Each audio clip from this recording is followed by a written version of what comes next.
Kater məsələlərini həll etməkdə çətinlik çəkirsinizsə, bu videodan sonra sizin üçün o qədər asan olacaq ki, özünüz də inanmayacaqsınız.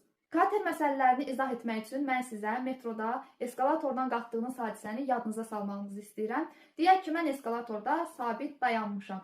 Siz isə gəlirsiniz sürətlə yanından keçib gedirsiniz. O zaman nə baş verir? Sizin həm öz sürətiniz var, həm də eskalatorun sizə verdiyi sürət var. Çünki o da yuxarı qalxır axı. Sizin də sürətiniz var, onun da sürəti var.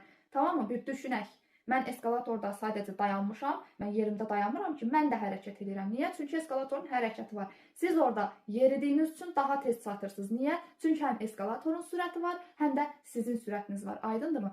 Belaya kater məsələlərində də bu məntiq gedir. Deməli, əgər kater çayın axını istiqamətində gedirsə, o zaman V axın ilə bərabərdir. V katet üstəgəl V çay. Bəs V axına qarşı necə olacaq? İndi də belə düşünək. Siz yuxarı qalxmaq istəyirsiniz, eskalator isə aşağı düşür. Bu zaman nə baş verəcək? Siz gərək daha sürətli gedəsiniz ki, eskalator sizə aşağı aparmasın. Siz əksinə gedib yuxarı qalxa biləsiniz. Yəni, başa düşürsünüzmü? Sizin sürətinizə bir müqavimət sürət var. Sizin sürətinizi azaldır. Nə edir? Azaldır o eskalatorun sürəti.